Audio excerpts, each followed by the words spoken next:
We're not the suits that talk football. We're the dudes that know football. And you've just crossed over into the Trend Zone. Dave here with Casey. We are the football dudes. Are you ready, brother? Hold on. Yep, now I am. All right, looking good. It is an area which we call the Trend Zone. It is December 20th, Wednesday, and we're coming at you from Los Angeles, California. And it is a cloudy and rainy 63 degrees out there. Stormwatch 2023, bro. How do we That's right. survive? Drive safely. In today's episode, we'll talk about some more fantastic finishes, a couple more teams that are in and out of the playoffs, some spring league activity, and all the awesome games coming up in the upcoming week here. But before we get to all that, let's get things started with the tasty nug for the people. What you got, Casey? Yeah, just like Santa, I got some tasty nugs in my sack, Dave.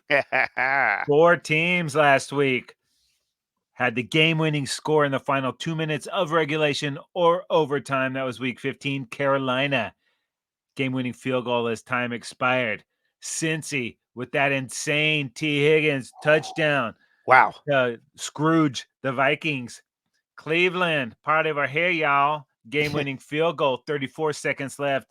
And Houston did not have a problem beating the Oilers or the Titans or whatever you want to call them with the field goal. No time remaining in overtime. And Dave, 4 teams overcame a deficit of 10 or more points to win. We're talking about the Bengals 14 down, the Texans 13 down, the Colts 13 down, and those Brownies 10 points down. All came back to win. Double-digit lead. You're still not safe, my friend. That's the NFL we know and love, man. Those are some tasty nugs. Definitely. Thank you, Casey. Folks, the Trend Zone now available on for subscription on Spotify, Apple Podcasts, Google Podcasts, Amazon Music, wherever you get your podcast. Moving along, Casey, to the top trending stories. I guess some bad news for the Baltimore Ravens. Yeah, Keaton Mitchell goes down with the ACL Sunday night against those Ravens. He was just running and kind of hyperextended his leg, and Right. you knew what it was right when you saw it. Kind of a non-contact, just landed on it weird. Unfortunately, Keaton's done for the rest of the year. He was having a great rookie campaign, really added an element that both Gus Edwards and Justice Hill don't have. That means opportunity, though, for Melvin Gordon, former Charger. He's been signed to the active roster. So it's been brutal for these running backs for the Ravens the last couple of seasons. Started out with J.K. Dobbins and now moving through these guys. But that's a place they have tremendous depth, and they're going to need it moving forward. Yeah, and he was a difference maker. That speed was evident, especially when he kind of cut it outside. He could really suddenly make people look like they had the wrong angle just because he was that much faster. Another tough thing is when it's this late in the season, that means it's going to be tough for him to get things going next year. We'll see how that works out for him. Good luck, Keaton. All right, Casey, the Spring League, which we love because we love football all year long. The Spring League has some news for us. Yeah, and the XFL and the USFL, they're going to merge. So gone are the Generals, the Breakers, the Maulers, and the Stars. And it's still TBD on which franchises from the XFL will be going away. The Arlington Renegades, coached by Bob Stoops, are the champions there. The Birmingham Stallions from the USFL will be there. So it'll be interesting to see what happens with the teams, what happens with the roster numbers, and then what kind of rules are going to govern this league. We saw last year there was a kind of a big difference in the XFL's presentation and the USFL with the extra point stuff, 1 that point, was 2 in point, and 3 particular. point, no kicker, kickoffs. So it'll be very interesting to see what they go with there. Both kind of different products, but we loved them both. Yeah. What we need a farm league for the NFL. We saw what Magoo could do there, getting some reps. A lot of players on the Cowboys alone, Brandon Aubrey and Kavonte Turpin. These were players in the USFL contributing to the Dallas Cowboys here. So obviously the Spring League is great for pro football. We need it. Yeah. We need more of it. Developing coaches, developing referees, for crying out loud, developing linemen. you name it, across the board. It's extremely beneficial. And now really the player pool kind of doubles here if they're still going to stick with just 8 teams. There isn't really a definitive number that they've come up with, but we're assuming it's going to be four from each, kind of merging together and giving us a new 8, which would definitely increase the player pool compared to like battling with each other for those different people to play. And the other good thing about this, they're pushing that back a little bit. XFL started right after the Super Bowl last year. Needed to pump the brakes just a little bit, give us a little bit of time, get that hunger going. Yeah. This will be late March. The timing is going to go well. Olympics this summer too. So Yeah, and it'll go perfect. into June in all likelihood there, the beginning of June conceivably for the playoffs and championship games. And for me, there's when after everything settles after the NFL season, then it gets to be a little bit, that there's a long spell in there, So I think this will Yeah. help fill that void rather than just rushing right to the next league, and we're still swimming in the aftermath of the NFL Cowboys' season. first Super Bowl win in almost 30 years. Is that what you're talking about, Dave? Exactly. Let Yeah, us I was soak it thinking that. in. Soak it in, Yeah, baby. you got that on your list there, That's Santa right. Cowboy. All right, Casey, the NFL has come down with the hammer on Yeah. one of these players here. Yeah, DeMonte KZ, former Cowboy, current Pittsburgh Steeler, was ejected immediately for the hit on Michael Pittman. I wasn't aware that this guy had a history of that. We're usually pretty on top of this. We know about what's his face from Denver that had a repeated issue Jackson Yeah. with, over and over. I don't know that KZ had a history with that, but the NFL saw that hit and was like, that's it for the rest of the season. I don't know if the Players Association is going to appeal this or not, but this is kind of came out of left field, I felt like. Yeah, just the severity of the suspension itself. The hit itself did look pretty nasty, Right and away. it Yeah. merited an ejection at the scene of the crime there. But yeah, like you said, without a previous track record, you would think that there would be some kind of an escalating Mhm. punishment system rather than, hey, you're out for the year. So we'll probably get more information as Yeah. that and I assume that the appeal will take place. Yeah, I think so. All right, Casey, moving along to the playoff scenarios. A handful of teams have clinched, as we know, and a handful of teams have an opportunity to clinch this weekend. Yeah, in the start in the AFC, the Ravens are in, have a huge game coming up we're going to talk about, but they can clinch the North with a win and a Cleveland loss or a tie and a Cleveland loss. Cleveland has a bunch of opportunities to get into the playoffs. They're almost there. Too many scenarios to go through, but just Yeah. win, baby, Yeah. as Al Davis would say. The Chiefs, they can clinch this weekend. They can also get their 8th AFC West title. The Dolphins can clinch the East with some different shenanigans there. Probably gonna, well, hopefully they don't clinch this weekend They'd because have it's to be either your a tie cowboy. or a win. Yeah, so let's go ahead and hold off on the Dolphins, but we expect the teams there to get in. It's just a matter of time. Yeah, no doubt. And the NFC, Casey, you just handled the AFC for us nicely. The NFC has got some teams that have clinched, and as well, some teams that are knocking on the door. Yeah, dude, only 4 spots left. The Niners, the Cowboys, the Eagles, they're all in. Detroit can clinch the North this week. All they have to do is win, so they're probably going to be in the playoffs there. The 49ers, they can clinch the 1 seed with some work. Hopefully that does not happen because that would mean the Cowboys have lost. So those 4 or the 3 wild card spots, it's going to take a while to sort all that Yeah. madness out. Well, I guess that, yeah, because the Cowboys or the Eagles will have one of those, whoever doesn't win the East. But as we've seen with the upcoming games this week that we're going to get into, Ooh. these are basically playoff games that we're going into the last month of the Yeah, season. there's We have so some many really teams good, in both conferences log jammed right yeah, around 500 basically, and vying for a couple of spots, couple of wild card spots. It's pretty awesome heading into this stretch of the season here. Like you said, so many de facto playoff games, Casey. As exciting as all that is, though, there's a little disappointment to spread around for some of these teams, mm, unfortunately.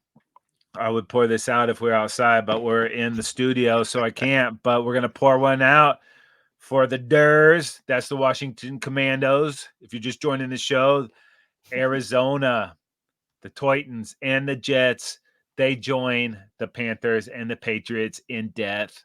They are officially on the clock. R.I.P.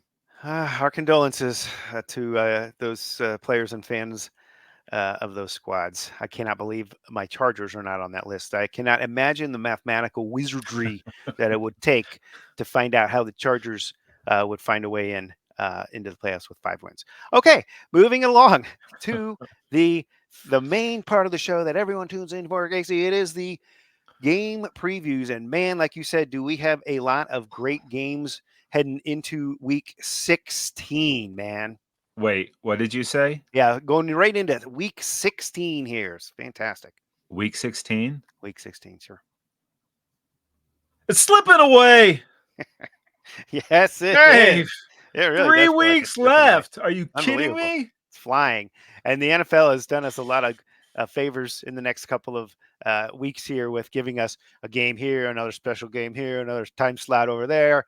So The family loves it. yeah, I know. Football My games every family day. is going to be just overjoyed as we're trying to sneak in all this playoff type of football here with the NFL stretch here, heading into this final stretch. It's some fantastic matchups that we're going to get into, Casey. But let's go ahead and get it started with Thursday night football. Yeah, it's a tasty game, baby. The New Orleans Saints are at our Los Angeles Rams. Rams are 4-point favorites at home. And Dave, a rematch of the 2018 NFC Championship, Woo! tied in the fourth quarter at 20, one of the worst non-calls in the history of football. Rams defensive back Nickel Roby Coleman smashed into Tommy Lee Lewis, not the drummer of Motley Crue, not the actor, but a clear and blatant PI would have given the Saints a first down and allowed them to run the clock out to down to nothing and kick the game-winning field goal. Instead, it stopped the clock, leaving the Rams enough time to tie the game in regulation and eventually win that bad boy in overtime to go to the Super Bowl. Brutal. Brutal indeed, Casey. All right, well, let me get it going here with the Los Angeles Rams. Both these teams sitting at 7-7. So again, like essentially a de facto playoff game for you cannot afford to let these ones go. The Rams have won 4 of 5 games after beating Washington last week, 28-20. Their only loss in that span 2 weeks ago in an overtime loss to Baltimore. Otherwise, the Rams have been playing great football. And at 7-7, they're currently the 7 seed, winning the tiebreaker in a pack of 4 7-7 teams fighting for that wild card spot. Stafford has been on an absolute tear since getting back from the injury, and that has this Rams team really believing that they can not only make the playoffs, but that they can make some noise when they get there. No one is going to want to play this Rams team the way they've been playing football. They can really move the ball. Stafford last week, 258, 2 touchdowns. Kupp, 8 for 111 and a touchdown. Kyron Williams, insane lately, 27 for 152 and a touchdown and a 5.6 yard average for Kyron. Add to that the guys like Puka Nacua and the emergence of Demarcus Robinson lately. This offense is absolutely loaded with playmakers. Yeah, dude, you mentioned it. The Saints are also one of the 5, 7-7 teams in the NFC. Currently the 9 seed on the outside looking in, but they've won 2 in a row, and it's probably going to have to be 5 in a row if the Saints want to reach the postseason. Wow. Good news is the Rams are one of the teams that the Saints do need to catch. And it's 2 divisional games left after this Rams game at Tampa, and then they host the ATL. If they do win out, they're in and will host a playoff game. Controlling your own destiny, dude. What more could you want? Oh, maybe getting Chris Olave back for this one. That's pretty nice. This is a huge game, dude. Playoff implications galore. No doubt about it. Okay, Casey, move it along to Saturday NFL football. And we have got the Cincinnati Bengals at the Pittsburgh Steelers, man.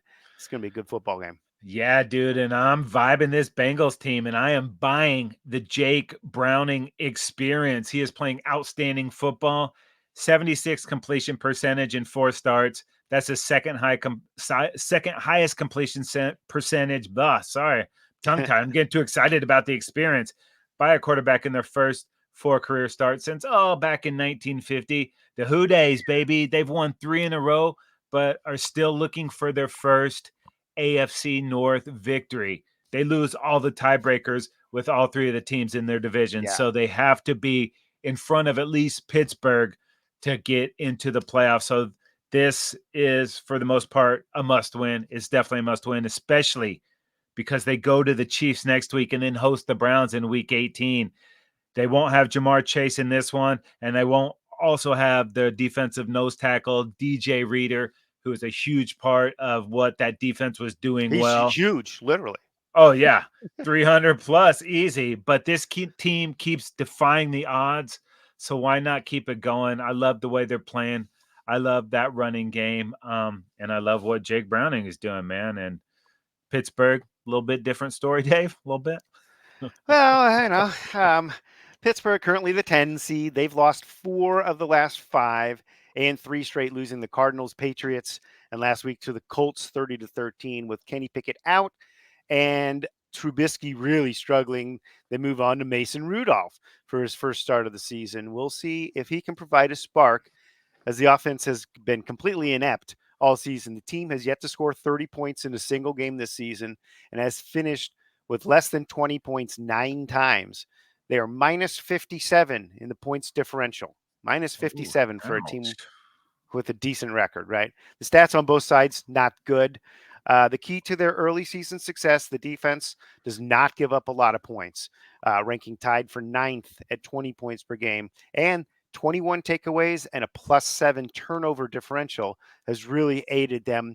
Timely turnovers has really helped. But it seems like the Steelers team is all out of last-second miracles, and their flaws are being exposed. These teams have been headed in different directions, as you mentioned, for the last 3 weeks in particular, and that seems likely to continue. Oh, just a side note, will George Pickens block? No, Dave, he doesn't want to get rolled up, man. Yeah, it is dangerous out there. Yeah, he might be finding himself off these Pittsburgh Steelers soon. That doesn't sound very Steeler-esque, does it? No, especially when you see all the comp videos out there of what Hines Ward used to do in the blocking game from a receiver. It's probably making guys like that sick to their damn stomachs. Ugh, no question. All right, Dave. Hopefully this one doesn't make anybody sick to their stomach, but Too we late. have the Buffalo Bills at Los Angeles Chargers. The Bills are 13.5-point favorites, Dave. And Dave, it puts this game on the Peacock or else it gets the hose again. This game is exclusively streaming on Peacock. Goodbye, horses. Yeah, I'm afraid this one's going to get some pretty bad viewership numbers, especially putting it on that one-off on the Peacock like that. But let me get into it. The Chargers coming off, perhaps, if anyone saw the last game, they're not going to want to watch the next one. The Chargers coming off perhaps their worst loss in franchise history, historic blowout to the division rival Raiders. It was 42-0 at half. It ended up 63-21.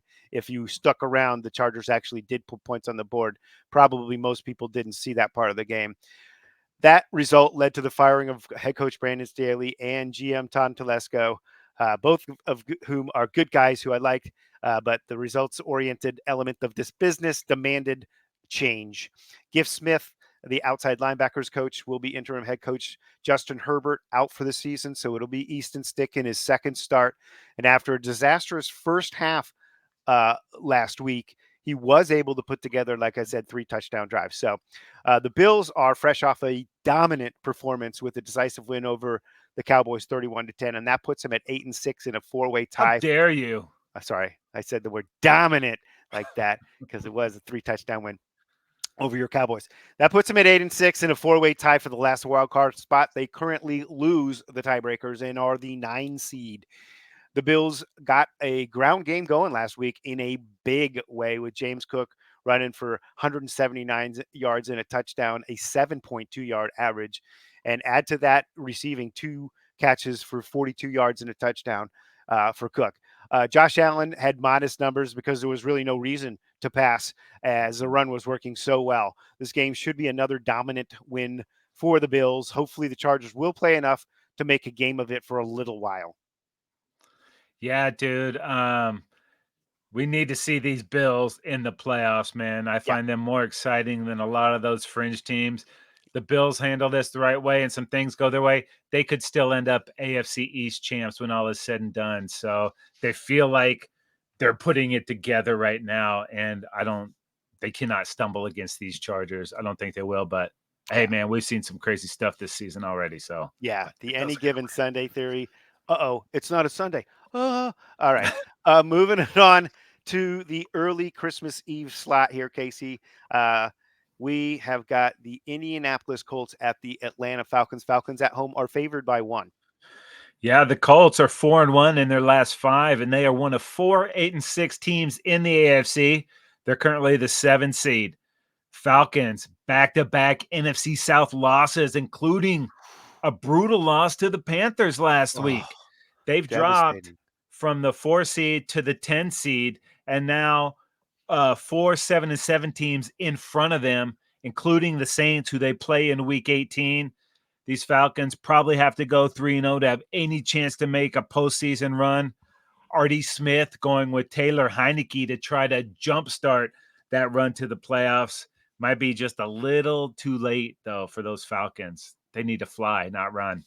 Yeah, no doubt. And that was a devastating mistake by Desmond Ritter late in that game that really put him in this position to have to go to Heineke. Yeah, just brutal, brutal. All right, Dave. This one, not really a playoff game. Well, maybe for one, we got the Green Bay Packers at the Carolina Panthers, and those Packers are 5-point favorites on the road. Yeah, the Packers had won 3 in a row and seemingly were making a strong playoff push. But now they've lost 2 in a row, losing to the Giants a couple of weeks ago and then last week to the Bucks. Their record now stands at 6-8, and they've dropped out of the playoffs, are currently the 11 seed. Although they couldn't run the ball last week, gaining just 60 yards on the ground, Jordan Love and the Packers receivers had a pretty good game. Mhm. Unfortunately, the Packers defense was absolutely shredded by Baker Mayfield, giving up 381, 4 touchdowns, and a perfect passer rating. The Pack have got to get it together ASAP, or their season will end in disappointment. The remaining schedule after Carolina is Minnesota, Chicago. So they got to find a way to put some W's on the board here, and especially this one, right? Yeah. The Panthers, they got their second win of the season last week due to the chagrin of Bears fans who hold the Panthers draft pick, which is still the top pick in the draft with 3 games left. It was a 9-7 win over the Falcons, who desperately needed to win to stay in the playoff hunts. But the Panthers capitalized, as I mentioned, on that costly Ritter mistake to steal that game. Up next, Jacksonville and Tampa Bay. So they'll likely struggle and probably secure that number 1 pick for the Bears. The Pack likely to rebound here and notch another W this week, keeping their playoff hopes alive a little bit longer. Yeah, it might just be too late for the Pack. They really could not afford to drop that Giants game, and they definitely couldn't afford to drop that Bucks game. So, Yeah. you have a little room to lose a couple of games you maybe shouldn't have, but once you're trying to play catch up. Yeah, they got in the hole early in the season, and that's where they're at right now. They needed to stash away a couple of W's in that first month or 2, maybe, Yeah. All Still right, in up the next. mix. Yeah. Up next, the Cleveland Browns at the Houston Texans. Browns on the road, favored by 2 in this one. Yeah, dude, these Texans, one of 5 8-6 teams, but they are currently on the outside of the playoffs at the 8 seed. A huge win over the Titans last week, and they did it with no CJ Stroud. They're going to be without him again this week.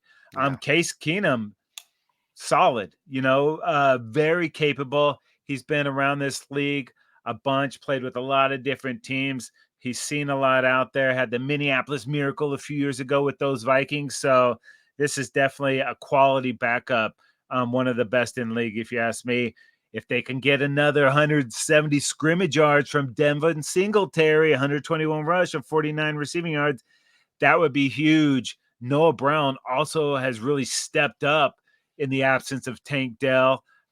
This D'Amico Ryan's defense, 38 sacks and 20 takeaways. They're going to need Nice. more of that this week. They host the Titans and then finish week 18 at the Colts. 3 wins gets this Texans team into the postseason. Anything short of that will drop them into the chaos that is the bottom of that AFC playoff picture. Handle your business. Tough, Yeah. tough though. Very tough. Yeah. And it's going to be tough this week. The Browns have now won 2 straight and 2 of 3 with Joe Flacco at quarterback, last beating the Bears 20-17 to bring their record to 9-5. That is the 5 seed. Flacco has not only provided stability at the quarterback, but he's putting up some impressive stats too. Last week, he went 28 completions for 374 and 2 Wow. touchdowns. Cooper, 109 yards and a TD catch, and David Njoku, a career high 10 catches, 104 yards and a touchdown. On defense, the Browns lead the NFL in yards given up and pass defense. So it's going to be pretty tough to beat this defense. The Flacco, along with that very good defense, these Browns could be making a legitimate playoff run. Unfortunately, the Browns have lost their top 3 offensive tackles, but they do get running back Jerome Ford back for this one. So after Houston, it's the New York Jets and at Cincinnati. So it's kind of feeling like at 9-5, they're in great shape right now to make the playoffs. Solid QB play, a great defense, and a top 10 ranked running game is a proven formula for playoff success. This Houston offense could be a very good test for the Browns defense, but if Stroud can't play, that would be huge. Although you mentioned Keenum is very serviceable. A win here could all but lock up the playoffs for the Browns. And you got to really give it up to Stefanski and that Cleveland organization. As terrible as the deal they gave to Deshaun Watson, they lose him. Flacco's not on this roster at the beginning of the season. They lose Nick Chubb early on. They lose those tackles. And they're ahead of all these teams and just like a win or two away from the playoffs. Yeah. Joe Flacco is a very calming and good addition to that team. Sure get is. a former Super Bowl MVP at quarterback. That's pretty good to get late in the season, no matter how old he is. Some have called him elite, Casey. Yeah, he's Joe Cool, baby. All right, Dave, we got a big one coming up in the NFC North. The Detroit Lions at the Minnesota Vikings, and the Lions are 3.5-point favorites on the road. Yeah, how about these Vikings? Since their midseason 5-game winning streak, the Vikings have lost 3 of the last 4, losing that heartbreaker last week, 27-24 in overtime to the Bengals after they were out in front. It seemed like 4 minutes left or something, let that thing get away. At 7-7, they hold the 6th seed as they win the 4-team tiebreaker there. After losing Cousins, it was Josh Dobbs gave him a couple wins, but then after the Dobbs magic wore off, and he started struggling, they move on to Nick Mullins. Mullins got a win in relief of Dobbs in his first start last week, he played pretty well. 26 of 33 for 303 and 2 touchdowns, but with 2 picks. It felt like he played well enough to win the game, but the defense didn't hold up their end of the bargain and finish off that game. Ty Chandler, too, was running amok. We talked about this. Why go away from this guy? With a career high 157 yards and a touchdown last week. He was killing it. Yeah. And Jordan Addison had 6 for 111 and 2 touchdowns. So put up plenty of great numbers, and it just, for some reason, they let it slip away at the end of the game. Justin Jefferson, when will he be back? We don't know. Hopefully sooner rather than later. They finished the season at Green Bay and at Detroit, and they do need to find a couple W's. Yeah, I got to put that on O'Connell on 3rd and 4th doing a QB sneak instead of giving that ball to Ty Chandler. He was dominating that game, dude. I trust him to get a yard. Give him 2 chances. He's a running back. Yeah, come on. Just, I don't know. Sometimes these coaches try to get too cute.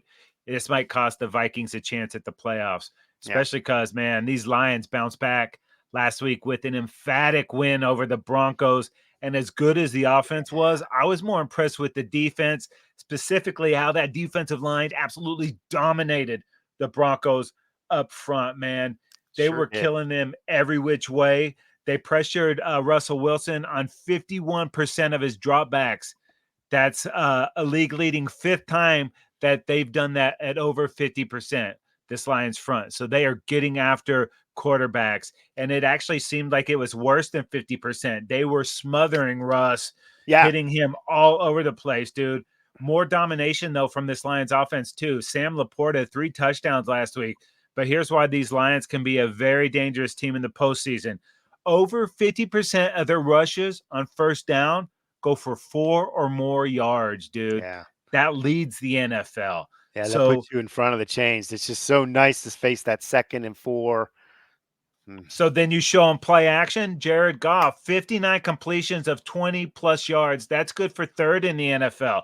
They also have the second most touchdowns outside of the red zone. All those things work together. That Yeah. shows me what they're doing.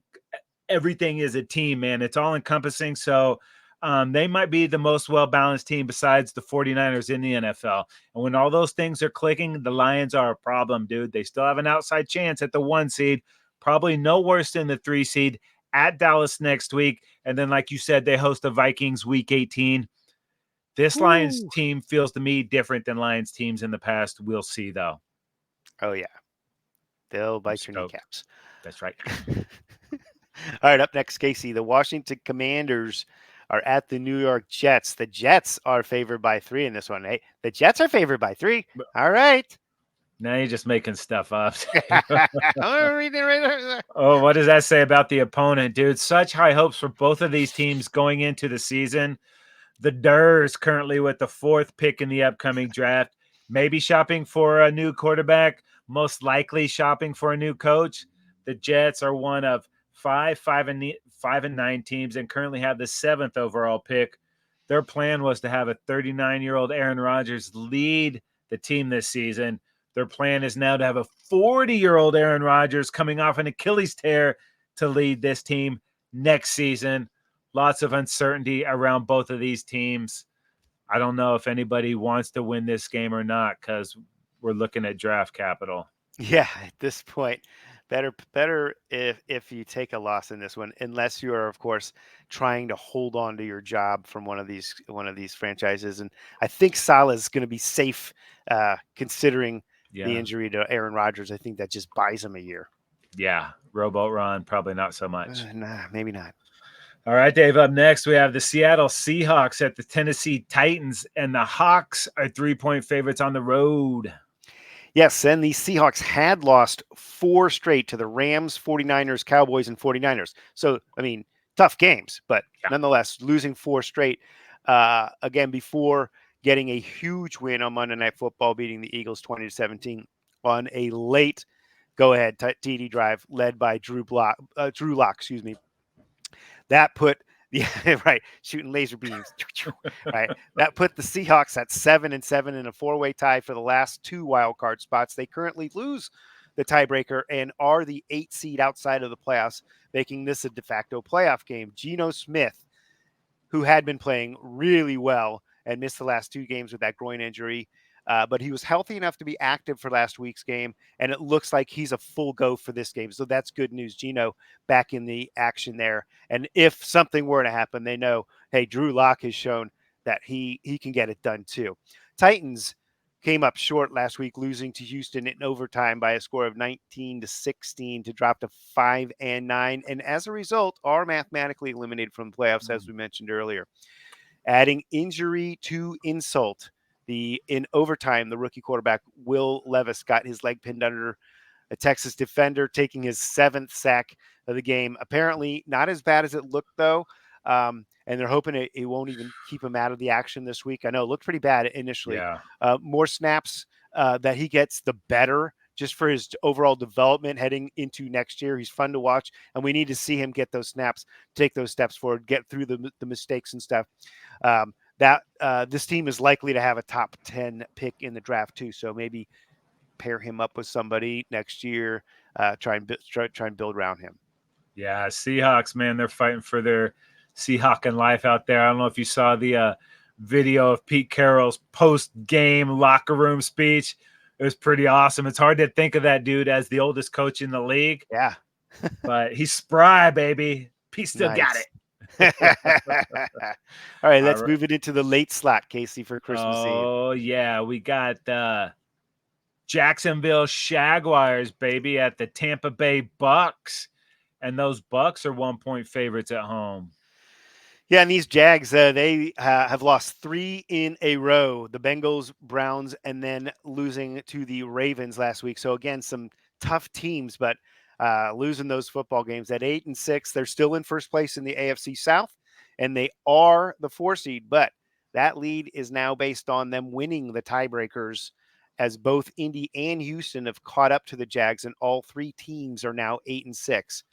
Trevor Lawrence, despite the high ankle sprain, didn't miss any time and has played well. His primary targets, Calvin Ridley and Zay Jones and Evan Ingram, have also played very well of late. And Travis Etienne has proven to be the consistent threat, both running and receiving. He's 8th in yards from scrimmage right now with 1,248 yards and 9 touchdowns. Overall, Jacksonville offensively is pretty good, but they're just 26th in rushing the football. And the defense is decent versus the run, excellent on third down, ranking 6th, but they're not as good at defending the pass, ranking just 29th. That could be an issue this week facing Baker Mayfield from considering what he was able to do last week. Good news, if the Jags upcoming schedule is very winnable, after this they have Carolina and then at Tennessee, teams that are likely to not put up too much of a fight for them. But winning this one would certainly be the way they want to go. Let's not mess around with this thing, Jacksonville. Yeah, and Trevor Lawrence got still in the concussion protocol. If it's Right. CJ Beathard in this game instead of T-Law, that would be a huge difference, wouldn't it? Yeah, but let me give these Bucks a little love, dude. They have won 3 in a row and have worked their way into first place in the NFC South. Baker Mayfield has been outstanding, dude, and he was almost perfect last week. 22 of 28. That's almost 79%. 381, 4 touchdowns, 0 INTs, 158.3 passer rating. That was also good enough for NFC Player of the Week. Rashad White, dude, looking for his 4th in a row with a TD and his 5th in a row with 100-plus scrimmage yards, man. There's no coincidence that Baker playing like that and White playing like that these guys are undefeated in December. The Bucks can actually lose this game and still be okay, but why not keep this heater going? They're tied with the Saints, but on the head-to-head, and host those Saints next week before a Week 18 game at Carolina. If Baker wakes up in January feeling dangerous, these Bucks could be a very tough out come playoff time, dude. The way they're playing, it's pretty damn good football, and the offense is starting to click. That's not going to be a walk in the park that these Bucks were last week with Tom Brady kind of on his way out in the playoffs. You're going to have to go down there and beat these guys if you want to get that dub. Yeah, I mean, the way they're playing offense right now, they're going to be a fight for anybody. Mm-hmm. All right, up next, it is the Arizona Cardinals at the Chicago Bears. And the Bears at home are favored by 4.5. Yeah, both these teams have shown signs of life lately, but as of now, the Bears have the 1st and 5th pick in the 2024 NFL Draft, and the Cards have the 3rd pick. Both teams need to find out if they need to draft a quarterback. Yeah. This game should help towards finding an answer to that question. Dave, both teams cannot afford to win this game. It's as simple as that. All right, good. Way to handle business, Casey. Moving on to a huge game across the conferences here. It is your Dallas Cowboys at the Miami Dolphins. Dolphins are at home, favored by 1.5 in this one, and it is a battle between the 2 highest scoring teams in the league. So look for fireworks. Should be a shootout. Yeah, Dallas is going to need more than the 10 points they had last week, but not a lot went right for the Cowboys in Buffalo. But the thing that had me worried most is that run defense. You mentioned James Cook, dude, 179 yards, 7.2 per carry as the team rushed for 266 yards. The Bills had 20 first downs via the run, man. They were also averaging almost 7 yards per play on first down. 2nd and 3, pretty manageable, kind of opens everything up. That's a scary proposition. If the Cowboys don't get that fixed, their playoff run will be short-lived. They got down so early last week that they were forced to go into pass mode, and with the weather and that Bills pass rush, this game just got away very quickly. I think that maybe they had been so focused the week before on beating that Philly team that they weren't up for this game. And they also had the flu running through. A bunch of players were sick, traveling the cold. Found out early in the day that they were in the playoffs. I don't know if that cut the mental edge or not, but they didn't seem to be playing with any edge last week.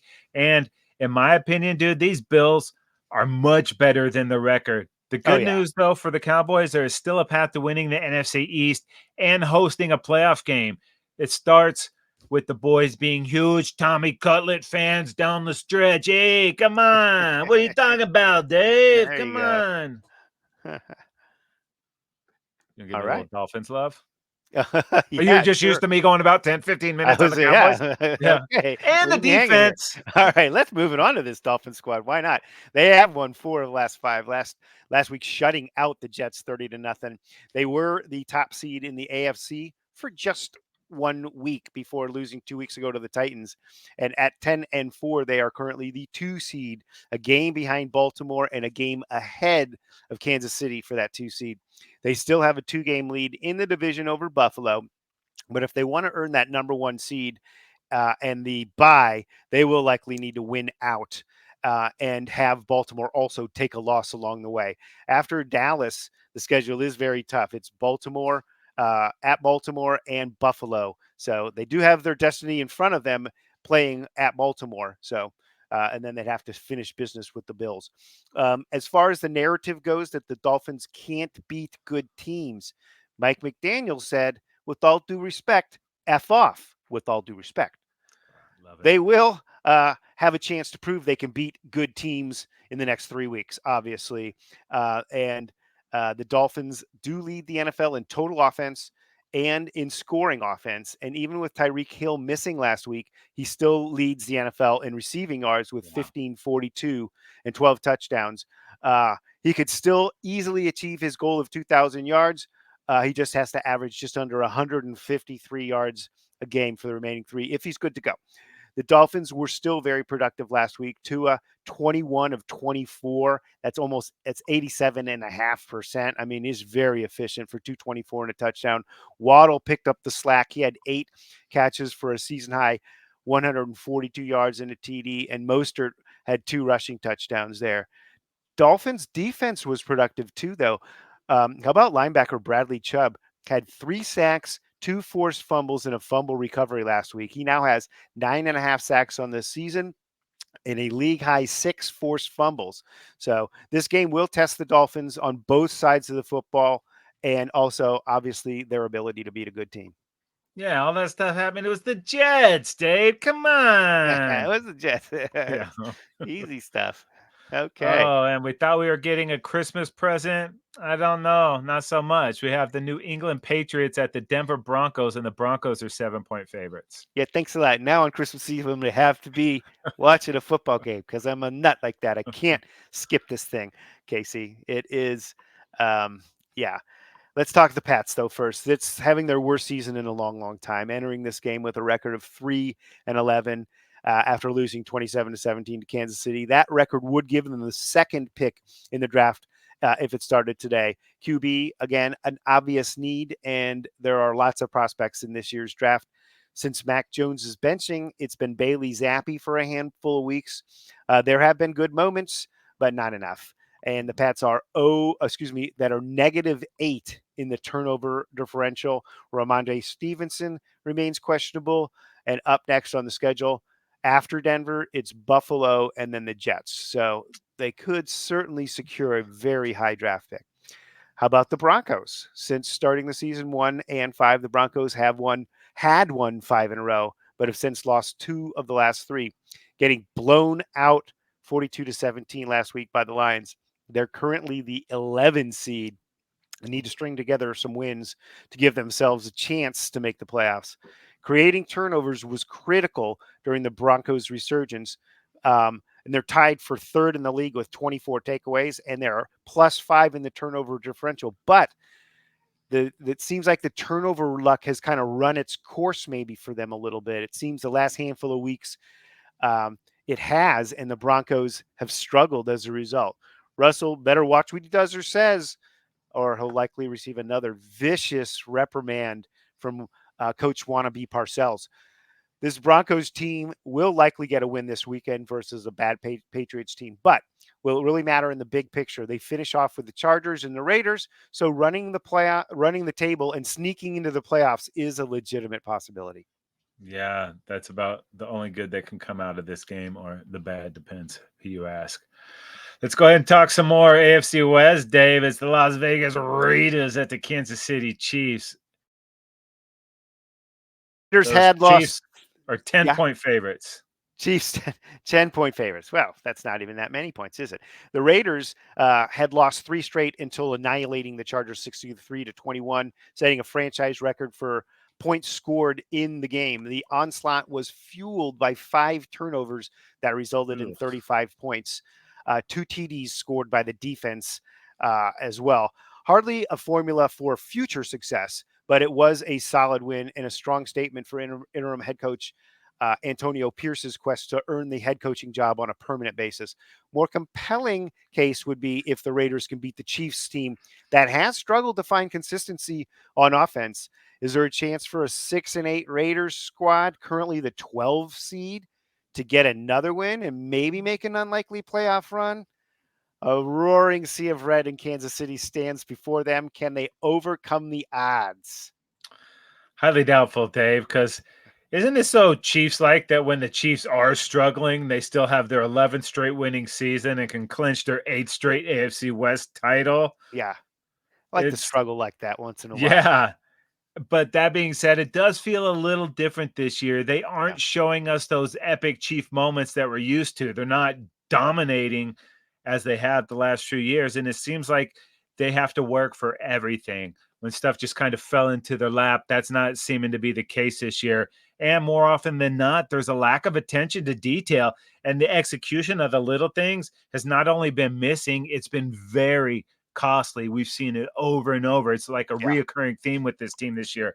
And that's unfortunate because their defense has been outstanding, dude. Number 4 in total D, number 5 in pass D, third in scoring at 17.5 per game.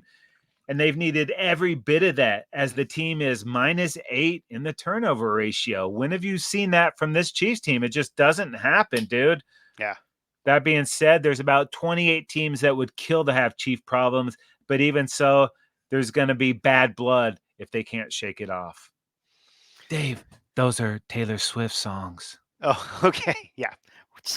Right over the head there, Casey. And I'm a huge fan, as you know, I'm the ultimate You're a Swiftie. Swiftie. Yeah, we know. Yeah. We know. So, all right. Up next, the New York Giants are at the Philadelphia Eagles, and the Eagles are favored by 12 in this one, Casey. Yeah, the Eagles have dropped 3 in a row, and that's coming off the heels of squeaking out 3 wins. This team is desperate. They should have plenty enough to beat the Giants, but as we know, the NFL is on crazy pills. These Giants had been playing pretty well until last week. They must get Saquon going early because that Giants O-line has allowed 76 sacks in just 14 games. That could make for a long day for Tommy Cutlets. And until last week, the Giants defense had created 12 turnovers in their 3-game win streak. Hurts now leads the league in turnovers. Maybe they can, find a little love fest right there. Giants not officially dead, and they play the Eagles twice in the next 3 weeks.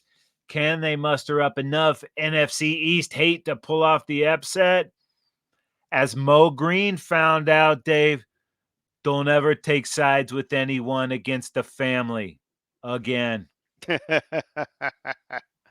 All right. Well, go Tommy Cutlets.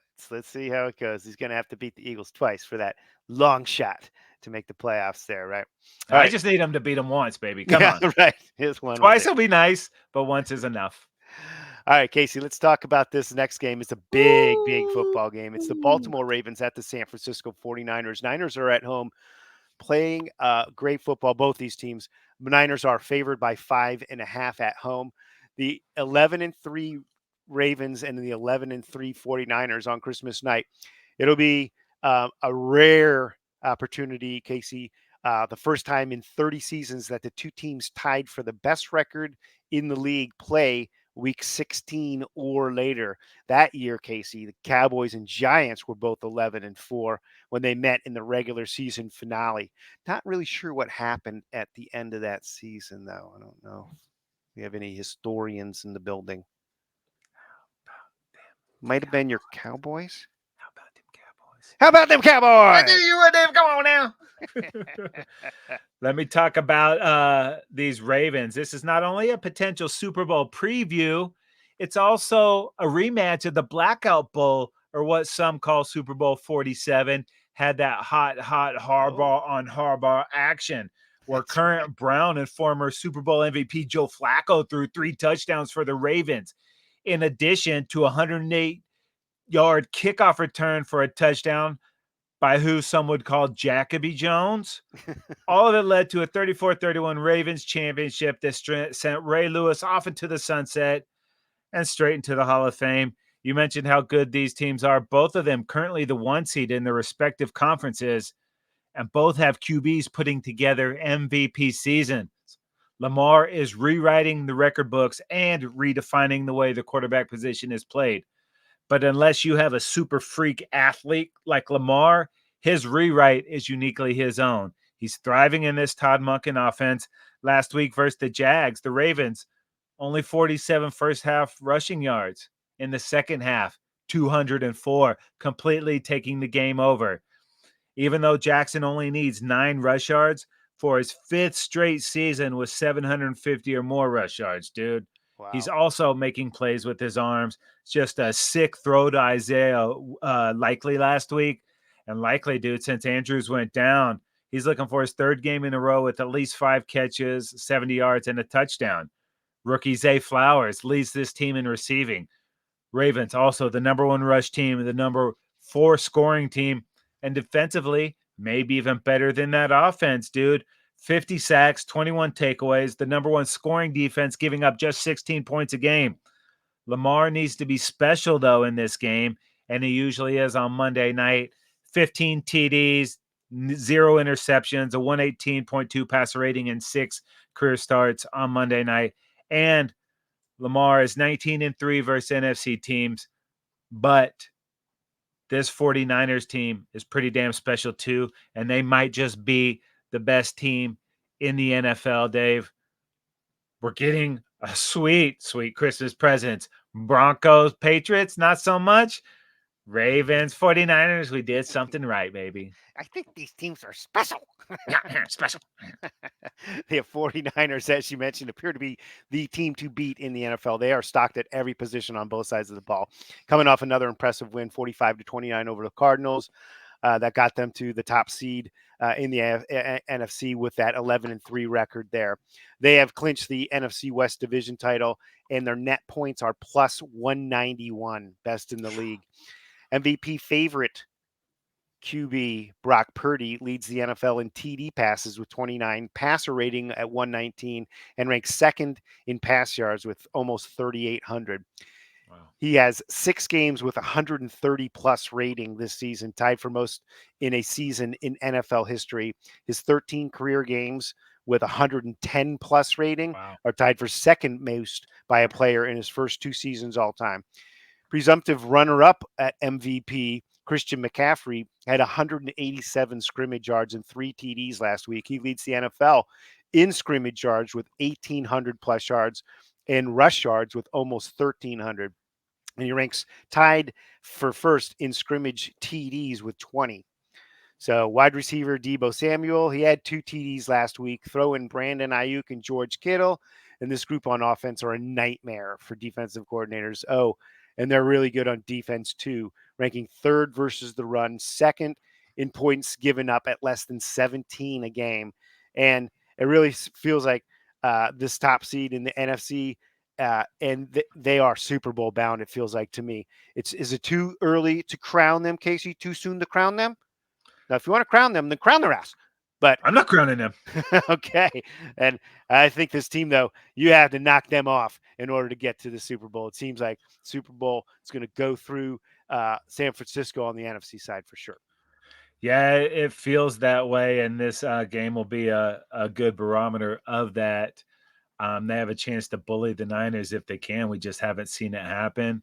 Yep. My stroking scenario is the Niners lose this game, and then they lose Week 18. We run the table. The Eagles lose the game to the Giants. Cowboys number 1 seed in the NFC. Beautiful. I love Beautiful, it. Beautiful. right? Yeah, Okay. Sounds. Hey, that's easy. That's easy stuff right there. right. Easy stuff. All right, folks. So many ways you can check out Football Dudes. Trendzone now available for subscription on Spotify, Apple Podcasts, Google Podcasts, Amazon Music, wherever you get your podcasts. Yeah, go ahead and subscribe to the Football Dudes YouTube channel. Like us on Instagram and Facebook. Follow us on Twitter, Football Dudes LA, and make sure you tag us across all social media platforms. Or just go to footballdudes.com. It's all there for you. That is going to do it for this episode of the Trend Zone. We're not the suits that talk football. We're the dudes that know football. Merry Christmas to you all. Happy holidays, etc., etc. For Casey, I am Dave. We are out of here.